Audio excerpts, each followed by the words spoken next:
أعوذ بالله من الشيطان الرجيم بسم الله الرحمن الرحيم وَلَقَدْ يَسَّرْنَا الْقُرْآنَ لِلذِّكْرِ فَهَلْ مِن مُدَّكِرٍ صدق اللہ العظیم رب اشرح لي صدری ويسر لي أمری واحلل عقدۃ من لسانی يفقهوا قولی ربنا زدنا علما آمین یا رب العالمین۔ السلام علیکم ورحمۃ اللہ وبرکاتہ۔ الحمدللہ آج ہمارا چھٹا لیسن ہے۔ اب تک 5 لیسنز میں ہم نے کچھ بنیادی چیزیں ڈسکس کر لی ہیں۔ ہم نے شروع کیا تھا الفابیٹ سے یعنی حروف الہجاء سے، اور ان کو ہم نے حرکات کے ساتھ ملا کے دیکھا کہ اس سے کلمات بنتے ہیں۔ پھر کلمہ کی ہم نے دیکھا 3 اقسام ہیں، اسم، فعل اور حرف۔ اچھا، فعل والا حصہ تو ہم نے ابھی ایک طرف رکھ دیا ہے کہ وہ ہم جب اسم والا پورا معاملہ دیکھ لیں گے، سمجھ لیں گے، جب ہم جملہ اسمیہ بنانے کے قابل ہو جائیں گے تو پھر ہم فعل کو ٹچ کریں گے۔ لیکن ہم نے بنیادی طور پر دیکھا کہ اسم، فعل اور حرف میں فرق کیا ہے، کیونکہ ان تینوں چیزوں سے مل کر جملہ بنتا ہے، اور ہمارا ٹارگٹ اصل میں یہ ہے کہ ہم عربی زبان کے جملے بنا سکیں، ان کو سمجھ سکیں، تاکہ پھر ہم قرآن پاک کو جب پڑھیں تو ہمیں اس کی سمجھ آئے۔ کیونکہ قرآن پاک جن کو ہم آیات کہتے ہیں، آیات قرآنی اصل میں وہ جملے ہی ہیں نا، سینٹینسز۔ تو جب ہم جملے بنانے کے قابل ہو جائیں گے تو پھر انشاءاللہ ہم اس قابل ہو جائیں گے کہ ہم قرآن کا فہم حاصل کر سکیں۔ تو پہلے ہم نے اسم کو شروع کیا۔ اسم کو ہم نے دیکھا کہ ایک تو اس کی بنیادی ڈیفینیشن ہے، فرق کیا ہے فعل کے ساتھ، اور حرف کیا چیز ہے۔ اس کے بعد ہم نے یہ بات شروع کی کہ اسم سے متعلق کچھ ایسی چیزیں ہیں جن کا ہمیں جاننا ضروری ہے اس سے پہلے کہ ہم اس کا جملے میں استعمال کریں۔ بنیادی طور پر 4 چیزیں ہیں جن کا جاننا ضروری ہے اسم کے بارے میں، یعنی جو ناؤن ہے۔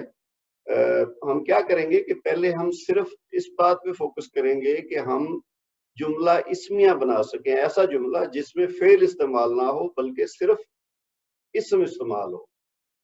جیسے میں کہوں کہ جی میں ایک طالب علم ہوں، یا وہ ایک استاد ہے۔ اب یہ ایسے جملے ہیں جس میں فعل کا ذکر نہیں، کوئی کام نہیں اس میں آ رہا، تو صرف اسم استعمال ہو رہا ہے لیکن بات پوری ہو رہی، جملہ پورا بن رہا ہے۔ تو ہمارا پہلا ٹارگٹ یہ ہے کہ ہم جملہ اسمیہ بنا لیں۔ اس کی ایک وجہ یہ بھی ہے کہ نسبتاً یہ آسان ہے، دونوں چیزیں آسان ہیں، لیکن دونوں کو اگر کمپیئر کریں جملہ اسمیہ اور جملہ فعلیہ کو، تو جملہ اسمیہ بنانا یا اس کو سمجھنا یا اس کے جو پارٹس ہیں وہ نسبتاً آسان ہے۔ تو اس لیے ہم نے اسم سے شروع کیا ہے۔ پہلے ہم اسم کے جملے بنانا شروع کر لیں گے، سیکھ لیں گے، تو پھر ہم انشاءاللہ فعل کی طرف جائیں گے۔ اسم کی جو 4 بنیادی حالتیں ہم نے جن کا بنیادی طور پر تعارف حاصل کیا تھا، اور اب ہم ان کو 1 بائی 1 تفصیل میں ڈسکس کر رہے ہیں۔ ان میں ہم نے سب سے پہلے دیکھا تھا کہ جی اسم کی جنس جو ہے یعنی مذکر اور مؤنث، وہ ہم نے تفصیل میں دیکھ لیا کہ اسم یا تو مذکر ہوتا ہے یا مؤنث ہوتا ہے، اور اس جملے میں استعمال کرنے سے پہلے ہمیں پتہ ہونا چاہیے کہ یہ اسم مذکر ہے یا مؤنث، کیونکہ باقی چیزیں جو اس میں استعمال ہوں گی جملے میں وہ مذکر اور مؤنث کے لحاظ سے مختلف ہوتی ہیں۔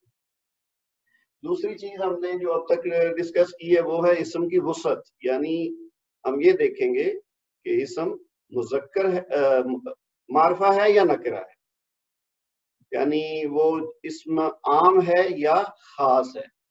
پہلے نمبر پہ مذکر ہے یا مؤنث ہے، دوسرے نمبر پہ وہ اس میں نکرہ ہے یا معرفہ ہے۔ تیسری چیز ہے اسم کا اعراب، اور چوتھی چیز ہے اسم کا عدد۔ یہ 2 چیزیں ابھی ہم نے ڈسکس نہیں کی ہیں۔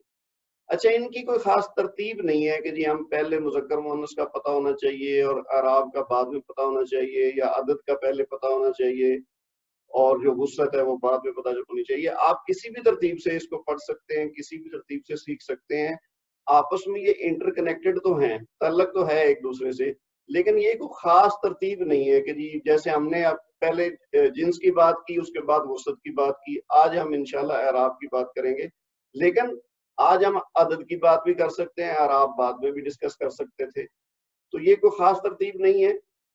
اس لیے اصل بات یہ کہ ہم نے یہ چاروں پہلو اس کے اسم کے دیکھنے ہیں، جب یہ چاروں ہمیں سمجھ آ جائیں گے تو پھر دو چار چیزیں اور ہم اس سے متعلق ڈسکس کریں گے، اور انشاءاللہ پھر ہم جملے بنانا شروع کر دیں گے۔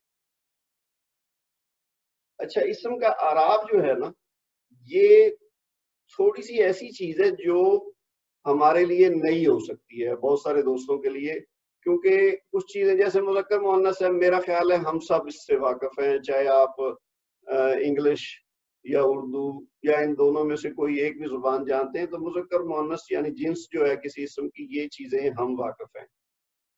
اسی طرح جو نکرہ معرفہ ہے، یہ بھی کوئی اتنی چیز نہیں ہے کہ جو بالکل کبھی نہ سنی ہو، ہم نے کسی نہ کسی زبان کی تھوڑی سی بھی اگر ہمیں پہچان ہے تو ہمیں پتہ ہوتا ہے کہ یہ اسم عام ہے، یہ اسم خاص ہے، جیسے ہم نے ڈسکس بھی کر لیا، تو وہ کوئی ایسی نئی چیز یا مشکل چیز نہیں تھی۔ اعراب کو نا تھوڑا سا سمجھا جاتا ہے کہ جی یہ شاید کوئی مشکل ہے اس کو سمجھنا، لیکن ہے نہیں۔ آپ کا توجہ چاہیے، بس آپ ذرا غور سے سنیے گا، ڈسٹریکٹ نہ ہوئیے گا۔ اور ایک بات میں پھر سے کہہ دوں کہ یہ پلیز جو ہے نا اپنے مائک ابھی بھی میں نے 2-3 خود بند کیے ہیں، تو یہ میوٹ رکھیے گا تو تاکہ سب کی توجہ کلاس پر رہے، تو انشاءاللہ ہم اس کو بڑی آسانی سے جو ہے نا سمجھ لیں گے۔ اعراب سمجھنے کے بعد پھر ہم چلے جائیں گے عدد پہ، تو اس حساب سے ہماری یہ چاروں حالتیں پوری ہو جائیں گی۔ اچھا، اعراب سے کیا مراد ہے؟ اس کی بات کرنے سے پہلے میں آپ کو ایک اردو کا جملہ کوئی بناتے ہیں، مثلاً اسلم نے اکرم کی مدد کی۔ اچھا، بلکہ اس سے بھی سادہ ہم یہ کہہ سکتے ہیں کہ اسلم نے مدد کی۔ اب یہ بھی ایک جملہ ہے، اسلم نے مدد کی، اسلم اس میں اسم ہے اور مدد کی یہ فعل ہے۔ گو کہ ابھی تک ہم فعل کی بات نہیں کر رہے، لیکن یہ جو اعراب ہے نا، اس کی اصل میں ضرورت کیوں آئی ہے ہمیں سمجھنے کی، وہ میں بتانا چاہ رہا ہوں اس کو اصل ٹاپک کی طرف آنے سے پہلے۔ تو اسلم نے مدد کی، یہ جو اسلم ہے یہ تو ہے ناؤن، مدد کی فعل ہے۔ یہ جو اسلم کے بعد لفظ آ رہا ہے نے، یہ ایسی چیز ہے کہ جو آپ کو عربی میں نہیں ملے گی۔ یا اگر ہم کہہ لیں اسلم نے اکرم کی مدد کی، تو اب اس میں کیا چیز ہوئی؟ اسلم بھی ناؤن ہے یعنی اسم ہے، اور اکرم بھی اسم ہے، اور مدد کی یہ فعل ہے، ورب ہے یعنی۔ تو اسلم کے بعد جو نے آ رہا ہے اور اکرم کے بعد جو کی آ رہا ہے، اسلم نے اکرم کی، یعنی میں جو بات آپ کو بتانا چاہ رہا ہوں نا، اس کے لحاظ سے اس جملے میں جو امپورٹنٹ چیز ہے وہ ہے نے اور کی۔ یا آپ کہہ لیں اسلم نے اکرم کو سمجھایا۔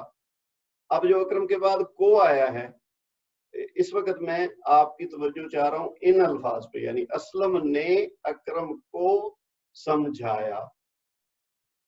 اسی طرح اگر آپ تھوڑا سا اس کو مزید بڑھا لیں، کچھ اور چیز ایڈ کر لیں، تو ہم کہہ سکتے ہیں کہ جی اسلم نے اکرم کی پڑھائی میں مدد کی، مثال کے طور پر کوئی بھی کام ہو سکتا ہے نا۔ تو اسلم نے اکرم کی پڑھائی میں مدد کی۔ اب کیا ہو گیا؟ اسلم بھی اسم ہے، اکرم بھی اسم ہے، اور پڑھائی کا جو ویسے تو پڑھائی کرنا تو ہے وہ فعل ہے، لیکن پڑھائی اگر خالی ہم کہیں ہم نے پڑھا تھا نا، اس میں مصدر، اس میں یعنی کسی کام کرنے کے نام کو بھی اسم کہتے ہیں، تو اس سے پھر فاعل بھی بن جاتا ہے اور فعل بھی بن جاتا ہے، یہ ہم پہلے ڈسکس کر چکے ہیں۔ تو اب اس جملے میں 3 اسم ہو گئے، اسلم، اکرم اور پڑھنا۔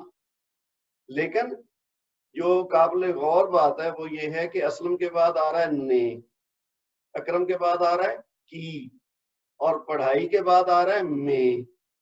اسلم نے اکرم کی پڑھائی میں مدد کی۔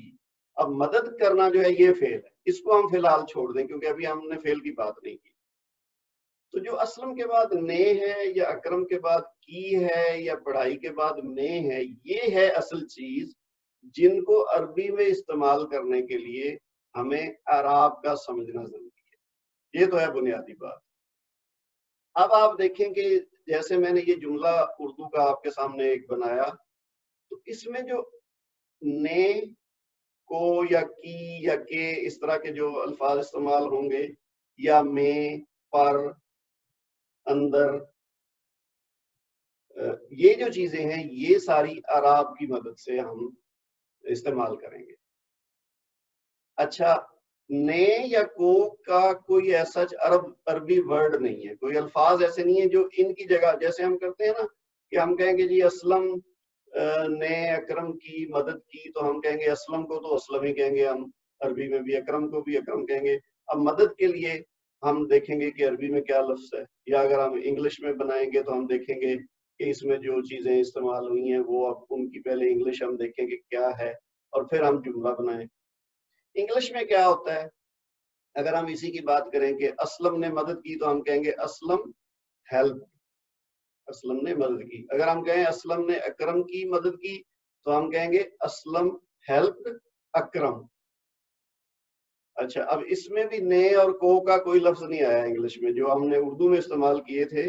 اگر ہم کہیں اسلم اکرم مدد کی تو بات سمجھ نہیں آئے گی، جب تک ہم نے اور کی نہیں لگائیں گے پتہ ہی نہیں چلے گا کہ کس نے کس کی مدد کی۔ تو انگلش میں ہم کیا کہیں گے، اسلم ہیلپ اکرم۔ مطلب یہ کہ کیسے پتا چلا کس نے کس کی مدد کی، اس کی جگہ کے حساب سے۔ اگر جملے کے شروع میں جو آ رہا ہے وہ فاعل ہے یعنی سبجیکٹ ہے، اور جو بعد میں آ رہا ہے وہ آبجیکٹ ہے یعنی وہ مفعول ہے۔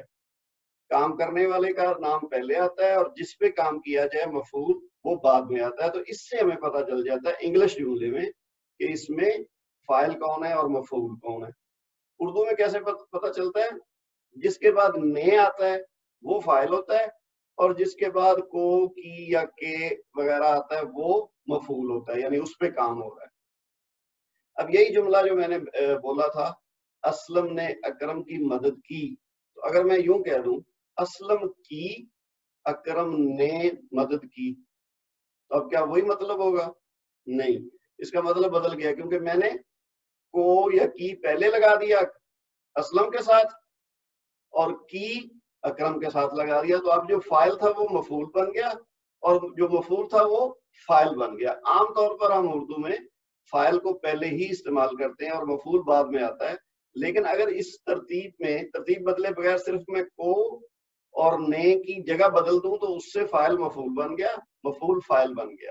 یہی چیز عربی میں ہوگی کہ آپ فاعل اور مفعول کی جگہ بدلے بغیر اس کی اعرابی حالت بدلیں گے تو اس سے فاعل اور مفعول چینج ہو جائے گا۔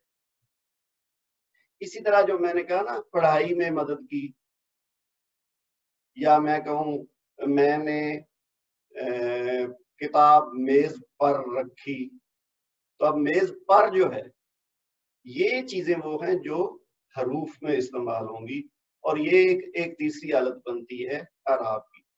تو اعراب کی بنیادی طور پر حالت بدلے گی، اس کے ساتھ کوئی اضافی لفظ نہیں لگائیں گے جس سے ہمیں مدد ملے، فاعل، مفعول یا متعلق اس کو کہتے ہیں، جو تیسری چیز ہوتی ہے نا، جس میں نے کہا کہ کرسی پر، پڑھائی میں، تو اس سے جو اسم کی شکل بدلتی ہے نا، اس کے لیے یہ تینوں کی جگہ یعنی نے، کو، کا، کی اور پر یا میں، ان الفاظ کی جو ٹرانسلیشن ہے عربی میں یا عربی فقرے بناتے ہوئے ان الفاظ کا جو مفہوم ہم اس میں لاتے ہیں، اس کے لیے ہم کوئی الفاظ ایڈ نہیں کرتے اس میں، بلکہ اس اسم کی حالت بدلتے ہیں۔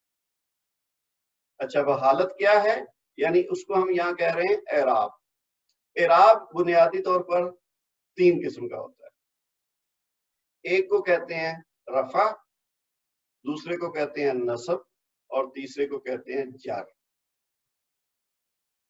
ہم نے پہلے حرکات کی بات کی تھی شروع میں، پہلے یا دوسرے لیسن میں ہم نے ڈسکس کیا تھا اس کو، جس کو ہم نے کہا تھا پیش، زبر، زیر، جزم۔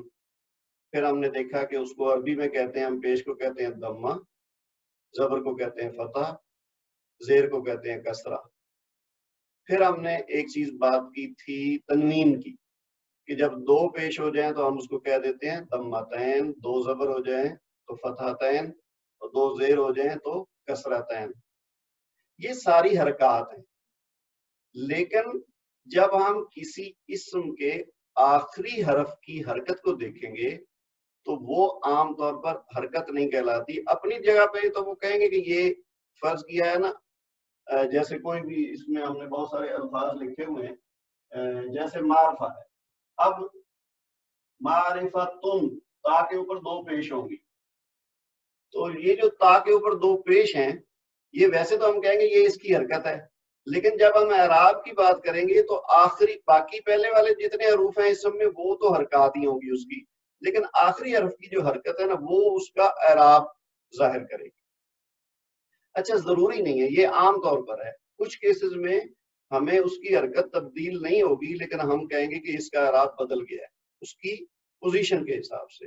جملے میں جو اس کی پوزیشن ہوگی اس کے حساب سے اس کی آخری حرف کی جو حرکت ہے زیادہ تر کیسز میں بدل جائے گی، جس سے ہمیں پتہ چل جائے گا کہ اس کی حیثیت فاعل کی ہے یا مفعول کی ہے یا متعلق کے ساتھ مل کے اس کی جو شکل جری ہوئی ہے یعنی زیر لگی ہے. لیکن کچھ کیسز ایسے بھی ہوں گے جہاں وہ حرکت تبدیل نہیں ہوگی، لیکن اس جملے میں اس کی حیثیت کے مطابق ہمیں پتہ چل جائے گا کہ اس کا اعراب یہاں مختلف. اچھا، اسی طرح آہستہ آہستہ آگے بڑھتے، بس آپ میرے ساتھ توجہ سے رکھیے گا. میں کوشش کر رہا ہوں کہ آپ کو اصل بات میں لانے کی بجائے پہلے شروع میں کچھ چیزیں ایسی جو کلیئر کر دوں ذہن میں، تاکہ آپ کو پتا ہو کہ اس کا مقصد کیا ہے. دیکھیں، کوئی بھی چیز ہو نا، ہم نے کوئی ٹارگٹ اچیو کرنا ہو تو اس ٹارگٹ کو اچیو کرنے سے پہلے ہمیں بہت سے مراحل سے گزرنا پڑتا ہے. مثال کے طور پر مجھے اگر دیکھ لیں کہ جیسے ایئرپورٹ جانا ہے یہاں سے اپنے گھر سے، تو اب میرا مقصد تو ایئرپورٹ جانا ہے کہ میرے پاس اگر کوئی ایسا طریقہ ہو کہ میں بس یہاں سے بیٹھے بیٹھے اگلے لمحے ایئرپورٹ پہنچ جاؤں، تو میرا مقصد تو یہی ہے کہ میں ایئرپورٹ پہنچ جاؤں کیونکہ مجھے فلائٹ پکڑنی ہے. لیکن ایئرپورٹ جانے کے لیے مجھے کوئی نہ کوئی طریقہ اختیار کرنا پڑے گا. میں اپنی گاڑی پہ جاؤں یا میں ٹیکسی بلاؤں یا میں کسی کو کہوں کہ جی مجھے ایئرپورٹ چھوڑ آؤ. ٹھیک ہے، پھر اس کے بعد جو رستہ ہوگا 1 گھنٹے کا ہے یا آدھا گھنٹے کا ہے، وہ مشکل بھی ہو سکتا ہے، وہ آسان بھی ہو سکتا ہے. ایک سے زیادہ رستے بھی ہو سکتے ہیں. ایک سڑک ممکن ہے لمبی ہو لیکن وہ آسان ہو، دوسری سڑک چھوٹی ہو وہ یعنی شارٹ ہو رستہ لیکن اس میں مشکلات ہوں، سڑک ٹوٹی پھوٹی ہو، اس میں سپیڈ بریکر آئیں، اس میں پولیس کے ناکے لگے ہوں تو آپ کو بار بار رکاوٹ آئے. لیکن اگر آپ اس رستے میں پیش آنے والے واقعات میں الجھ جائیں گے تو پھر آپ اپنا اصل ٹارگٹ ہو سکتا ہے مس کر جائیں. آپ رستے میں پریشان ہو جائیں کہ جی دیکھیں یہ کیا مصیبت پڑ گئی ہے، یہ جگہ جگہ روکا جا رہا ہے، یہ تو سڑک ٹوٹی پھوٹی ہے، کھڈے ہیں، اس میں جو ہے نا وہ جمپ لگ رہے ہیں، یا یہ ہے کہ مجھے جو ہے نا چیک کیا جا رہا ہے بار بار، تو میں نہیں جاتا ایئرپورٹ، آپ رستے سے واپس آ جائیں. لیکن دوسرا طریقہ یہ ہے جو آسان ہے، وہ یہ ہے کہ آپ اپنا ٹارگٹ ذہن میں رکھیں کہ مجھے ایئرپورٹ پہنچنا ہے. یہ رستے کی چیزیں جو ہے نا اس کو میں اگر خوشی خوشی گزار لوں، برداشت کر لوں تو میری منزل آسان ہو جائے گی، کیونکہ آپ نے پہنچنا ایئرپورٹ ہے. جب آپ ایئرپورٹ پہنچ جائیں گے تو آپ وہ چیزیں بھول جائیں گے کہ آپ کے ساتھ رستے میں کیا ہوا تھا، کیونکہ آپ کا ٹارگٹ اچیو ہو گیا. تو اسی طرح ہمارا اب اس کلاس کو پڑھنے کا جو ٹارگٹ ہے نا وہ تو ہے قرآن پاک کو سمجھنا. اگر وہ ٹارگٹ آپ کے لیے اہم ہے کہ آپ نے وہ ضرور حاصل کرنا ہے، تو پھر یہ جو رستے میں چیزیں آ رہی ہیں نا ان کو آپ خوشی خوشی برداشت کریں گے اور جو کچھ اس کی ریکوائرمنٹ ہے وہ پوری کرتے جائیں گے تو آپ کو ٹارگٹ اچیو کرنا آسان ہو جائے گا.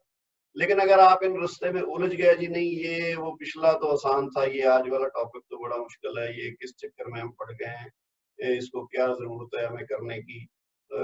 تراجم موجود ہے قرآن پاک کے، تو کسی ترجمے والے قرآن کو پکڑ کے پڑھ لیں گے، یہ کیا اعراب اور یہ کیا جنس اور یہ وسعت اور یہ ایسی چیزیں میں ہم الجھ جائیں گے. تو یہ دو طریقے ہیں. اگر تو آپ کا ٹارگٹ آپ کے ذہن میں آئے کہ جی ہم نے وہ حاصل کرنا ہے تو یہ سمجھ لیں کہ رستے کی چیزیں ہیں، کوئی آسان لگے گی کوئی مشکل بھی لگے گی، لیکن اگر آپ تیار ہیں ذہنی طور پر اور آپ نے ہر صورت میں ٹارگٹ اچیو کرنا ہے اپنا، تو پھر آپ کے لیے یہ چیزیں آسان ہو جائیں گی مشکل کے باوجود.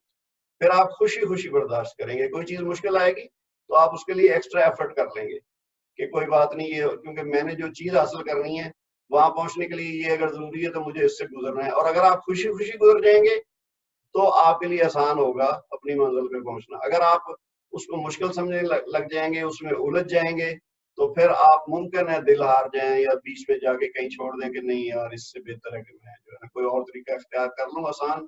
تو کیا ضرورت ہے عربی قرآن کو عربی میں ہی سیکھنا، کوئی ضروری تو نہیں ہے. تو یہ چیزیں میں پہلے بھی بتا چکا ہوں، لیکن ساتھ ساتھ یہ بتانی ضروری ہے کہ ممکن ہے کچھ لوگ یہ سوچیں جب وہ نئی چیز کوئی آئے جس کے لیے ان کو سمجھنے میں تھوڑی سی دقت ہو یا محنت زیادہ کرنی پڑے تو وہ کہیں اس سے دل برداشتہ نہ ہو جائیں. تو آپ نے اپنا جو ہے نا موٹو وہ ہائی رکھنا ہے اور اپنے آپ کو اصل چیز ذہن میں وہ ٹارگٹ رکھنا ہے جو ہم اچیو کرنے جا رہے ہیں، اور وہ بہت عظیم ٹارگٹ ہے. اور وہ جب آپ حاصل کر لیں گے تو پھر آپ کو مزہ آئے گا اس کا کہ یہ بہت بڑی چیز تھی جو ہم نے زندگی میں مس کی ہوئی تھی اب تک. اور جب آپ قرآن پاک پڑھیں گے اور آپ کو خود سے سمجھ آئے گی نا تو وہ ایک الگ ہی لطف ہوگا. اور پھر آپ سمجھیں گے کہ جو ہم نے محنت کی ہے، چاہے 6 مہینے ہے یا سال ہے یا کم ہے یا زیادہ ہے، وہ ضائع نہیں گئی بلکہ وہ ہم نے ایک بہت اچھا کام کیا ہے. اچھا، اب میں بتاتا ہوں آپ کو کہ جو اعراب ہے نا یہ 2 قسم کا ہوتا ہے. بنیادی طور پر 2 قسم کا ہے. ایک کو ہم کہتے ہیں معرب، ایک کو کہتے ہیں مبنی. اچھا، میں جیسے پہلے بتا رہا تھا نا کہ بنیادی طور پر کیا ہوگا کہ جو اسم ہے اس کا آخری حرف ہے نا اس کے اوپر جو حرکت لگی ہوگی وہ عام طور پہ تبدیل ہوگی تو ہم سمجھیں گے اس سے کہ اس کا اعراب کیا ہے. ایک ہماری تھوڑی سی یہ بھی پرابلم ہوتی ہے کیونکہ ہم اردو میں اعراب کا کچھ اور مطلب لیتے ہیں. شاید میں نے پہلے بھی کسی لیسن میں ذکر کیا تھا کہ ہمیں کہا جاتا تھا کہ جی یہ مندرجہ ذیل جملے پر اعراب لگائیں. تو ہم کیا کرتے تھے، زبر زیر پیش جزم ان چاروں میں سے جہاں جس کا مقام ہوتا تھا اس کے مطابق حرکات لگا دیتے تھے اور ہمارا وہ جواب پورا ہو جاتا تھا. کیونکہ اردو میں ہم اعراب سے مراد حرکات ہی لیتے ہیں، لیکن یہاں میں نے پہلے بھی کہا تھا کہ حرکات اور اعراب دیکھنے میں بے شک ایک جیسی لگے لیکن معنوی لحاظ سے یہ 2 مختلف چیزیں ہیں. ہے تو وہی زبر زیر پیش، لیکن جب کسی اسم کے آخری حرف پہ ہوگی تو وہ حرکت نہیں، وہ اس کا اعراب ظاہر کرے گی. اچھا، اس کے لیے بلکہ اس کی اقسام بتانے سے پہلے میں آپ کو ایک اور مثال دیتا ہوں. ہم نے جیسے اردو میں جملہ ایک لے کے اس کو سمجھا نا کہ نے کو اور میں یا پر کے جو چیز ہے اس کا معنوی لحاظ سے عربی میں جب ہم جملہ بناتے ہیں تو اس میں ہمیں اعراب کی ضرورت پڑتی ہے. تو اب آپ دیکھیں اردو میں آپ نے عربی میں آپ نے مختلف آیات یا عام طور پہ کوئی جملے اگر سنے ہوں یا پڑھے ہوں تو آپ نے دیکھا ہوگا کہ ایک ہی لفظ ہے لیکن وہ کئی جگہ پہ اور طریقے سے ہوتا ہے، کسی اور جگہ پہ اور طریقے سے لکھا ہوتا ہے. جیسے رسول، اب رسول لام کے اوپر 2 پیش ہیں لیکن کہیں کہیں رسولن بھی آتا ہے، لام کے اوپر 2 زبر آ جاتی ہیں. پھر ہم کہیں دیکھتے ہیں رسول لن بھی لکھا ہوا ہے یعنی لام کے نیچے 2 زیر ہیں. تو کیا ان تینوں کا مختلف مطلب ہے؟ نہیں، ان کا مطلب ایک ہی ہے. رسول کا مطلب رسول ہی ہے لیکن وہ جملے میں اس کی حیثیت کیا ہے اس حساب سے یہ جو اعراب ہے نا یعنی لام کے اوپر جو زبر زیر پیش مختلف جگہ پہ مختلف چیزیں لگ رہی ہیں یہ اصل میں اس کا اعراب ہے اور یہ اس کی حیثیت بدل رہا ہے. کہیں پہ یہ فاعل ہے، کہیں پہ یہ مفعول ہے اور کہیں پہ یہ مجرور اس کو کہتے ہیں. جس جر ہم نے پڑھا تھا نا زیر کو کہتے ہیں جر، تو جس کے نیچے زیر لگی ہوگی اس کو کہتے ہیں اس کی یہ جری حالت ہے. تو وہ 3 یہ جو مختلف چیزیں ہیں نا یہ اس کی حیثیت بدلتی ہیں. یعنی اگر کسی جملے میں ایک اسم فاعل کے طور پر آیا ہے تو عام طور پر اس کے آخری حرف پہ پیش یا 2 پیش ہوں گے، اور اگر وہ مفعول کے طور پر آیا ہے تو عام طور پر اس کے آخری حرف پر زبر یا 2 زبر ہوں گی. اور اگر وہ مجرور کے طور پر آیا ہے یعنی وہ جیسے میں نے کہا نا میز پر یا کرسی میں یا برتن کے اندر، تو اب اس چیز کا معنی پیدا کرنے کے لیے نا اس کے نیچے زیر لگ جاتی ہے یا 2 زیر لگ جاتی ہے. تو بنیادی طور پر یہ 3 چیزیں ہیں. لیکن یہ جو زبر زیر پیش ہے یہ 100%